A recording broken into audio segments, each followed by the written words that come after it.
Kinben Book 5 Chapter 82. Sa mangyans nga ang posesyon ng bola at maririnig nga ang malakas na cheer ng crowd para sa Divers ng mga oras na iyon. Ang lahat nga rin ng mga manonood ay nakatayo na dahil matatapos na ang laro. Defense! Defense! Defense! Kailangan ninyong mapigilan silang pumunto sa pagkakataong iyan. Kailangan natin ng stop. Bulalas nga ni Coach Salome. Si Barrientos nga ay napahanda agad nang si Lastimosa na ang may hawak ng bola sa pagtawid nito sa gitna. Kapwa pawisan na nga ang dalawa na magtapat sila. Alerto na nga rin ang bawat kakampi nila sa mga posibilidad. Ang Gigi Brothers nga ay walang tigil sa pagkilos para mapagod din ang kanilang mga katapatan sa paghabol. Si Rare nga ang humahabol kay Gomez ng oras na iyon at si Hermosa naman ang kay Gamboa. Kanina pa nilang ginagawa ito dahil si Lastimosa ay gumagawa rin ng playmaking para maging dikit ang laban. Mayroon na nga rin si Kyle na 10 assist at isa rin ito sa dahilan kaya nahihirapang mapigilan ng Divers ito. Nagkaroon ito ng playmaking kaya naging banta sa kalaban ang kanyang mga extra passes. Napangiti nga si Calvin na agad na ibinaba ang mga kamay. Nakaabang din nga ang kanyang mga paa sa biglaang sidestep ni Lastimosa.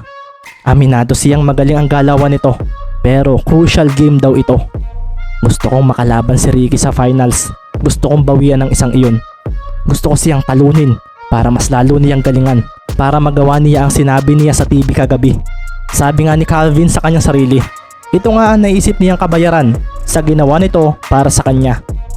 Hindi nga niya maisip na paano raw kung walang Ricky Mendez siyang nakilala rito sa Mimaropa League. Baka raw wala rin siya ngayon dito.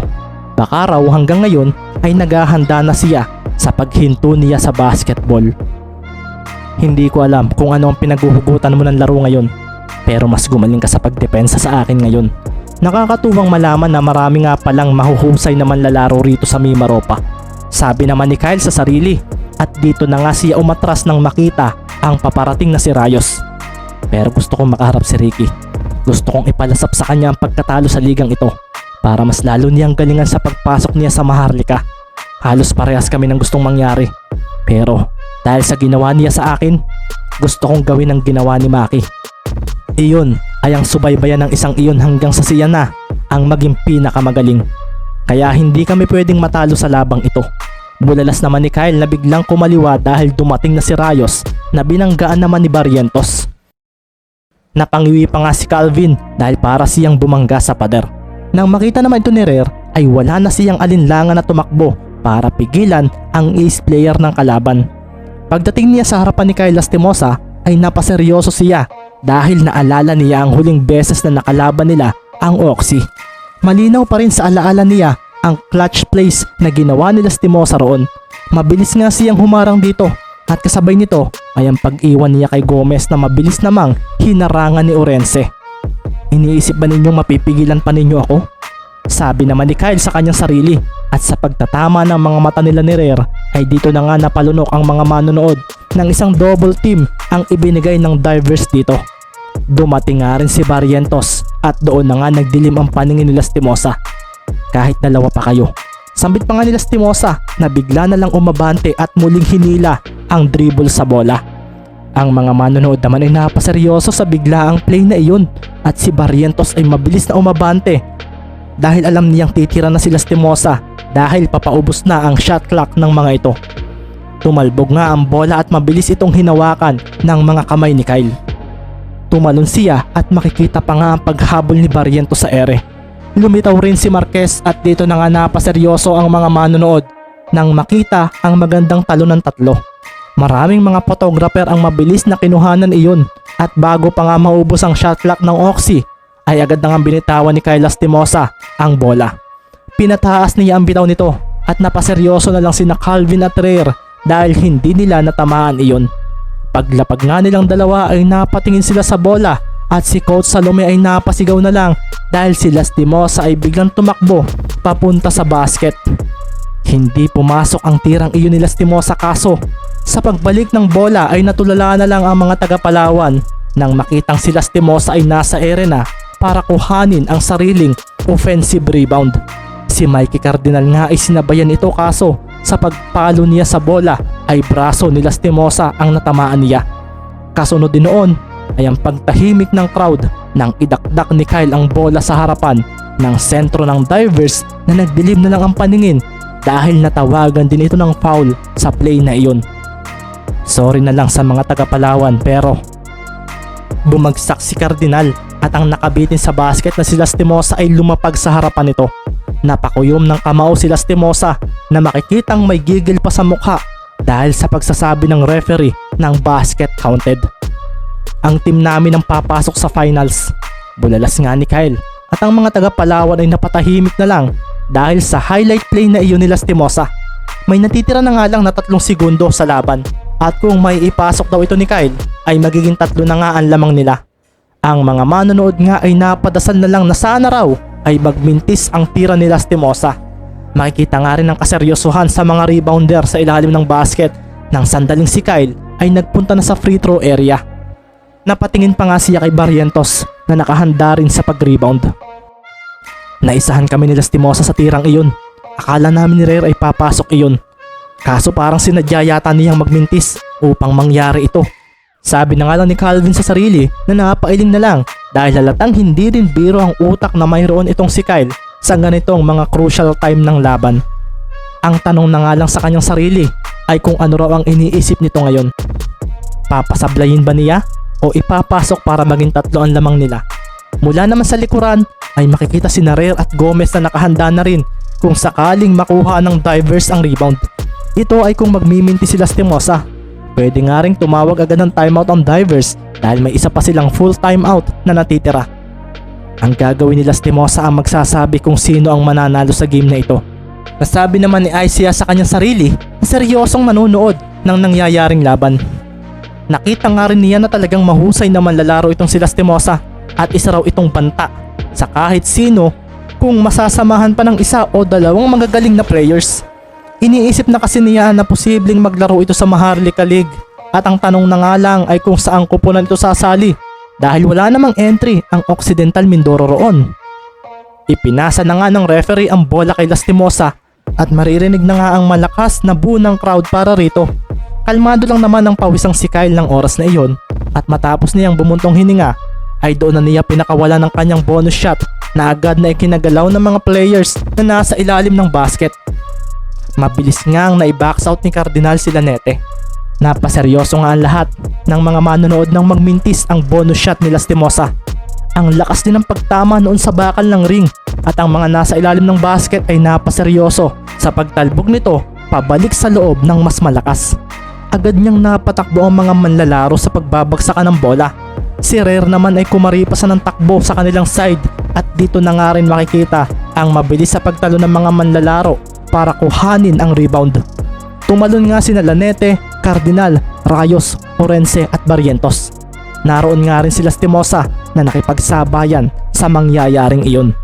Isa nga lang ang pakay ni Kyle ng oras na iyon.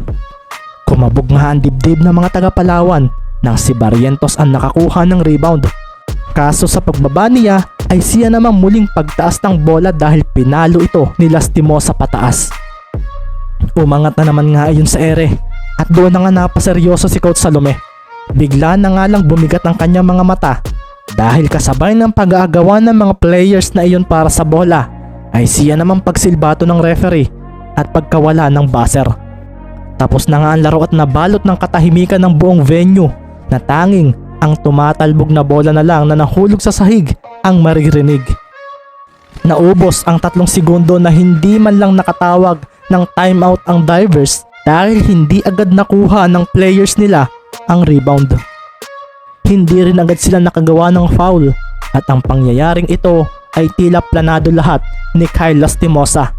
Sinadya nga niyang magmintis ang bonus shot niya at isama pa nga rito ang galing ng pagkontrol niya sa bola sa tirang iyon. Nagawa kasi niyang pabalikin ang bola ng mas malayo mula sa painted area. At ito nga ang naging dahilan upang magkagulo ang mga players sa loob para rito.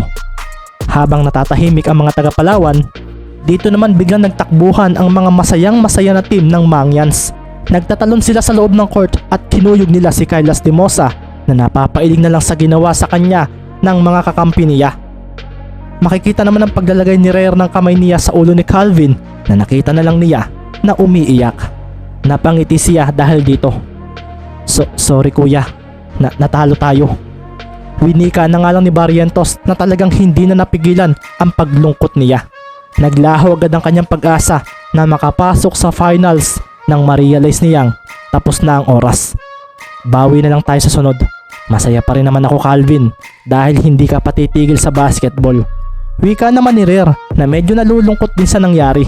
Nalungkot din siya para sa mga fans nila, kaso ito raw ang basketball, hindi palaging panalo. Magpa-practice na ako kuya ng ayos, mas gagalingan ko pa sa sunod.